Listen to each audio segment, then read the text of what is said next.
and welcome back to GoodKnitKisses. I'm your host Kristen, and today we are talking about the KnittingBoard Super Afghan loom for double knitting, and it is made for single knitting.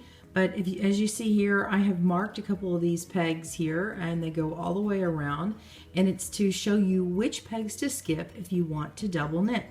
Now, in my review, I showed a couple of items.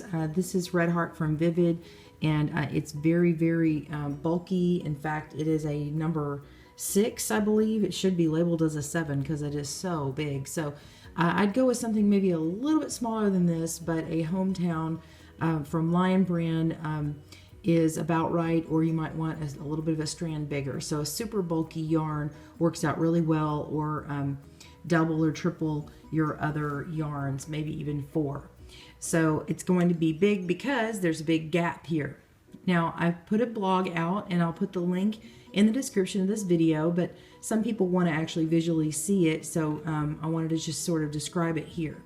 When you're looking at your loom, you have a little triangle shape down here, and I know this video is very far off, but just look for your triangle on your own loom, and I've marked that peg. Now mark the next 5 pegs around it.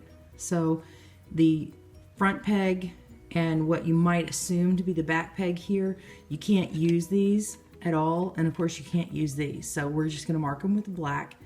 All the pegs on the inside curve, this is called the inside curve, those are all going to be used.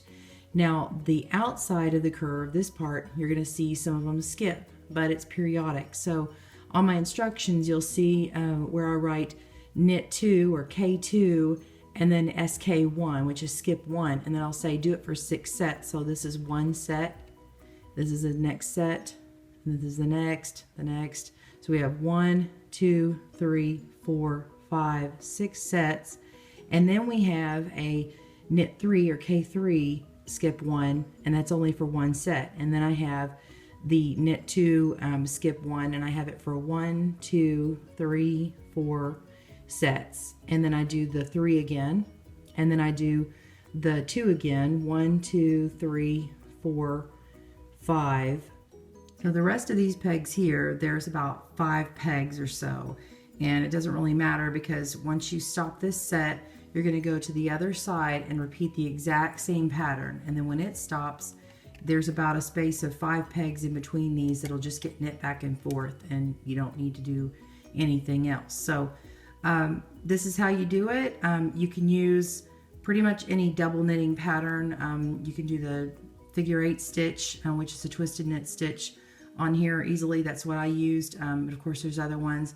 Be sure to see my playlist for double knitting, and stay tuned for more patterns and more videos. Have a great day. I hope you subscribed. Bye-bye.